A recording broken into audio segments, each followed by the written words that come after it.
of 18-year-old Nolan Wells, a college athlete, a beloved son. He was a young man who police say just went out to celebrate the 4th of July on a barrier island with friends and never came home. Now, we were on this when that devastating news came in. You'll remember earlier this week, we spoke with a member of the United Cajun Navy, someone who was actually a part of that search for Nolan, in the air searching when the news came in that a Park Service ranger had discovered Nolan's body. And since then, there have been some big updates that we got to talk about. As a matter of fact, the case has gotten so much attention that even some notable names are weighing in, calling this case a tragedy, but praying for justice, praying for transparency. And also, this is interesting too, there is a judge with apparently a connection to this case who's now spoken out, looking to seemingly set the record straight on these rumors surrounding her family's connection or involvement. And now the case is being attached to perhaps one of the most recognizable civil rights attorneys in the country, Ben Crump.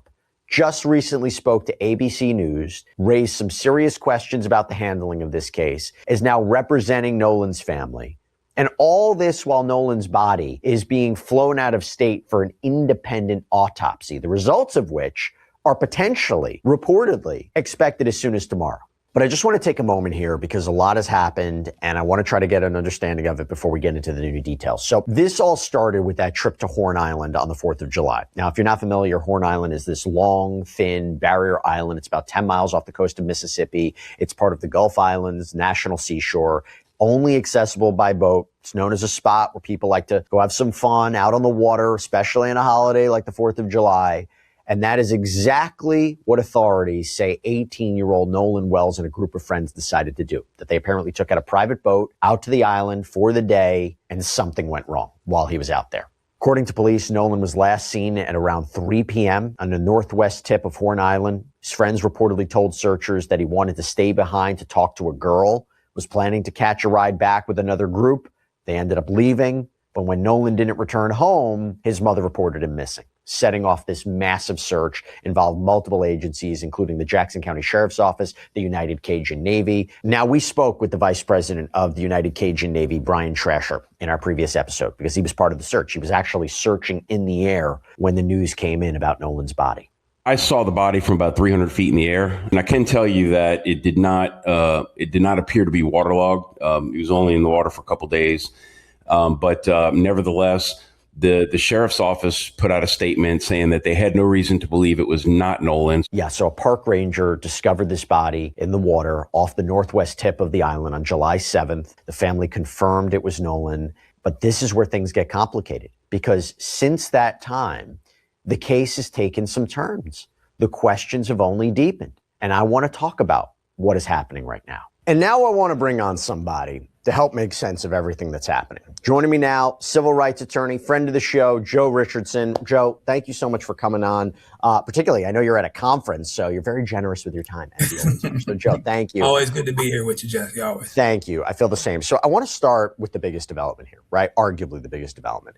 The family has hired Ben Crump, who is now representing them. He has been involved in some of the most high-profile cases in the country in the last few years, if you think about it, right? Representing the families of George Floyd, Trayvon Martin, Breonna Taylor. And he put out a statement this week that's getting, a lot of people's attention. I want to read part of it. Quote, "We've been retained by the family of Nolan Wells, a beloved son, teammate, and friend who went out to celebrate the 4th of July and never came home. The wide receiver at Southwest Mississippi Community College was preparing to return for the upcoming football season and would have turned 19 next month. His family deserves answers. They deserve the truth. We will not rest until every fact about what happened to Nolan on Horn Island is brought into the light, and we call on investigators to pursue this case with the urgency and transparency this family deserves." Now, Crump also spoke with ABC News and revealed that Nolan's body is being flown to Washington, D.C. for an independent autopsy, saying the family has concerns about the investigation being handled in the state of Mississippi. Joe, before I even go to the independent autopsy, why hire a lawyer? Because of all of the things that you don't know. Things happen very quickly as it pertains to a death. And gosh forbid there's something to hide. We're not saying that that's the case. But if there was something to hide, after an autopsy and you put that body in the ground, the body's not going to tell you any tales. And so we'll talk more about the autopsy, but that's one of the things that an attorney will do is get you a private autopsy. In the case of Ben Crump, he's also going to get you the attention that's going to ask questions that will put pressure on the powers that be, as it were, the people that are supposed to investigate thoroughly, et cetera. Because there are unanswered questions, you have to do the best you can to get to a place where you have every question answered that can be answered. You're not there, but is every question answered that can be answered? If the answer is no, and you can find an attorney that can draw attention as well as investigate, direct traffic, point at things, as well as address it with the media, then that's what you do. Does this signal to you that either the family, the friends, they believe that something's not right with this investigation, or is it just to cover your bases? They know it's getting a lot of attention. This, like you said, Ben Crump is a renowned figure in the legal industry. You wonder if he has back channels with law enforcement, his own sources, if he can put pressure on law enforcement or the prosecutor's office or who. And I'm not saying that there's a crime that has been committed, but is this signaling to you that something is not right, or the family believes something is not right? Yeah, I think that could very well be the case. I mean, Ben Crump, he's nationally known. I've seen him in San Bernardino down the street from me. But where people got to know him on a national standpoint is in Florida, where he's from. But he's got connections to the South, of course, deep connections to the South, went to school in the South, has handled cases in Mississippi, et cetera. So it would make sense that Ben Crump or somebody like him would be able to press buttons right away and start to ask the right questions and to pull on the right resources, make the right calls in terms of understanding what's out of sorts about an investigation. So it's not only trying to get at what we believe may be the truth or whatever we can know about it, but is anything being done differently than how it would normally be done? So he brings to the table all of those types of things. Legally, can a lawyer file something with the court or file something to put pressure on law enforcement or to direct law enforcement to release information to the family? I think that you have to look at whether and to what extent the powers that be here, I believe it's going to be the state of Mississippi as of right now, is not doing what it would normally do. If there's something that's not being made available as quickly as it would normally be, the key is entities get in trouble for not following their own rules, right? So what's really important is to make sure that they are following their own rules. And to the extent that you're asking for something that maybe there's some gray area about, release the tape. Release, a lot of times we might be talking about body cam when it's talking about police and things like that. We're far enough along where there are often specifics related to those rules.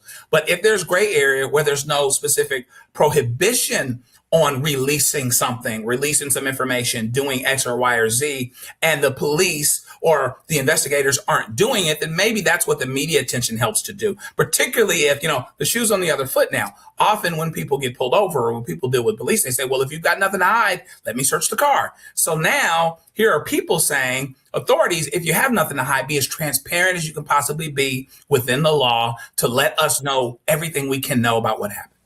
Is this also, and I'm not saying this is a motivation for the family, but is there also a potential that you hire a firm like this to start to see whether or not there is a framework for potential lawsuit? Absolutely. No doubt about it. Because what Ben Crump and the Ben Crumps of the world are going to do, and what we all do, try to do, is find out where the holes are. Here are the holes. Here are the things that we don't know that we ought to. There might be some things that we will never know because we weren't there. But what are some things that are out of sorts that we can figure out and things that we know we can't figure out? And the question becomes, to the extent that they can, why aren't the authorities, the investigations, et cetera, filling all of that in? Not to get ahead of ourselves, depending on what you're going to be asking about, but there's also the element that one of these kids' mom is a judge. I do want to talk about that. Okay, yeah. So, and she's put her toe in the water too. So there's a lot of powerful people dealing with it. That's why as much attention that can be brought to it is really important. But you want to understand whether and to what extent there may be legal rights that were infringed on or something that might be actionable. I want to ask about this independent autopsy. Why conduct an independent autopsy? Why order one? Why do it outside of Mississippi? So This is a significant move. The state medical examiner already reportedly performed an autopsy on July 7th. Now, officials say those results could take a couple of weeks because they're doing toxicology and other testing. But Crump has indicated that the independent autopsy results are expected as soon as tomorrow. And in speaking with ABC News, Crump said, we're trying to be very transparent because the family has some concerns about the state of Mississippi doing an investigation. We have investigators talking to witnesses that have no alignment or no allegiance to the state, and that's important. What's going on here, Joe? I think they're looking both ways before they cross the street. One of the biggest pieces of evidence is the body. Not to sound morbid or whatever, but there's a chance that if a drowning is being alleged and there's trauma that's inconsistent with the drowning, then we know that that raises more questions and that creates more problems. There's also an argument that perhaps the state of Mississippi, depending on what may have happened, depending on what they suspect may have happened, that they can't necessarily prove one way or the other, they may be incentivized to close the book. I've dealt with cases where you're trying to uncover information and you're dealing with a coroner or you're dealing with investigators, fire investigators, et cetera, fill in the blank. When something fits a narrative and they put it away, they do that. We would love to say, oh, we'll leave no stone unturned, et cetera, et cetera, et cetera. But that's not always the case. So what's the best way to be sure that you've uncovered all of the information you possibly can? I think it's because you do, and that's why you need to do an independent autopsy, so that there is a scenario under which, and we're talking about the Deep South, we're talking about a very charged political time. We're talking about one black kid with several white kids. There is a scenario under which there could potentially be something to hide, and someone may choose sides in that regard. But the body itself, theoretically, could at least allay some concerns about how one may have died, et cetera. And it might be said that you certainly get information quicker. That question, that might be consistent with what... But that's a point, right? How can you get information quicker if the state examination is like, we can't definitively conclude what happened until we do this additional testing? That's why it's going to take some weeks. Couldn't an argument be, well, if you have an independent autopsy and they're coming with results tomorrow, it's not as thorough? Or am I looking at it the wrong way? I don't think you're looking at it the wrong way. I think that there's an argument for that, but I also think that you get what you pay for. That independent autopsy is not cheap. That's why most people don't get it. There's a whole lot of people that don't want to believe what the coroner said about this or that thing. I had a case recently where I've got the coroner, as it pertains to manner of death, that's going along with what happened here out in the field, and deferring to what happened with the investigators, what the investigators said, including a person's past history. So a lot of things can figure in where perhaps you get the same information, but there are certain things that you can get quicker. The independent autopsy is not going to tell you everything right away either, but you might be able to get some indications a bit quicker than you would if you were going the public route. So here, there's both that are going on. People would, may argue, oh, if it's quicker, then obviously it can't be good information. But on the other side, there are those of us that may believe in a worst case scenario that if it's public information with people that might have something to hide or people that are connected to people of influence, then maybe we can't be as sure as we would like to be about what the result is. And it at least provides the family with some answers and a potential path of inconsistency with what the state medical examiner has. So I want to talk about something else. You mentioned it, the judge.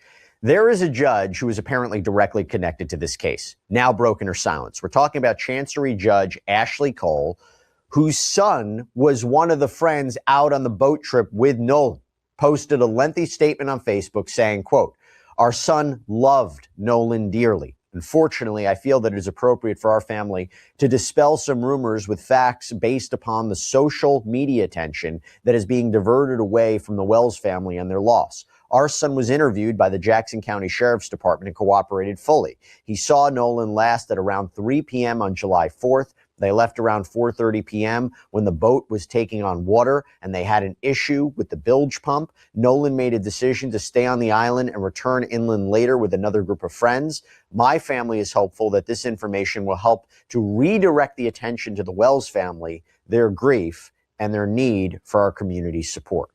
Joe, first of all, this is a judge, right? Second of all, didn't have to make a statement, made a statement, and gave some very specific details about the last or some of the last movements and activities of Nolan. What do you take away from it? The judge is putting her toe in the water. Judges often go out of their way not to make public statements because they're judges. And it is interesting that she's making this statement. And I will give you 10-1. Jackson County is probably a small enough place, figuratively, if not literally, where I will give you 10-1 that she knows, or the prosecutor. She knows the prosecutor knows her. She knows the investigator, the investigating agency, or the investigating agency knows her. And she knows the coroner's agency, or the coroner's agency knows her. So when you put all of that together, and I'm the family of this deceased, that doesn't necessarily put me at ease. I think there's two things that you can agree with right now between those families and those parents. I don't believe either of them wanted the son dead. Okay. And I believe that they both understand that the judge doesn't want her kid to go to jail either. So all of this is going on, which makes transparency related to the investigation all the more important. And even though she framed it as something that would divert attention back to the family, she's talking about the family's grief. She's not talking about the family's justice. So there's a difference there in terms of what it is that's happening. How you see things depends on from where you sit. And I don't think she had to put her toe in the water at all. She decided to, but I think that says a lot as well, potentially. Didn't you think it was interesting? Another group of friends. He went with another group of friends. Yeah, it's on them. I thought that was interesting. Yeah, potentially on them. And so, but did he leave the other group of friends his cell phone? If that's true, what they reported is that somehow they showed up, the group of friends that left him showed up with his cell phone. Now, they say it's a pretty remote place and there's not a lot of service out there. I don't know how well your cell service works or whatever, but it seems like to me, I'd keep my cell phone. If I have a 19-year-old kid, whether I thought it was going to work or not, it wouldn't occur to me to leave. So that's the biggest question right now. It's actually, it's circumstantial evidence. If that, it's not DNA, it's nothing like that. Why did this kid leave them the cell phone if that's what actually happened? I wasn't there. So it leads to some very interesting questions. And when you put all of that together, now I can see both sides of the coin as to why Judge Mom might want to put her toe in the water. Let's get into where law enforcement is with all of this. So the Jackson County Sheriff's Office, they put out an updated press release and asking anyone who was on or near Horn Island on July 4th to come forward if they have any original unedited photos or videos that were taken around that time. The Sheriff's Office even said even information that may seem insignificant could prove valuable to investigators. We encourage anyone with firsthand knowledge to come forward. And the sheriff also noted that there are no surveillance cameras on Horn Island. So that makes any footage being captured or capturing anything at all more valuable. Joe, what does this tell you that the sheriff's office is now putting out that appeal? What are they hoping to find? You tell me. Well, I thought it was interesting to me, and maybe it means nothing to someone else, or maybe it means nothing to them, and it's nothing to be alarmed at, but they're asking for just firsthand information. Quote, firsthand information, photos, things like that, photos, videos. But right now, I don't know that you want to be discriminate about the information that comes in. It's your job to sort through it. And if not for any other reason, then all of the transparency that the circumstances now require. Okay. Just like going to court, if I'm going to court, hearsay might not get in. It might not be admissible, but it is discoverable. Maybe if one of these kids' girlfriends heard one of these guys say something, one of these girlfriends' friends said, "Oh, I've got regrets." That would be something to follow up on, even though it's not firsthand.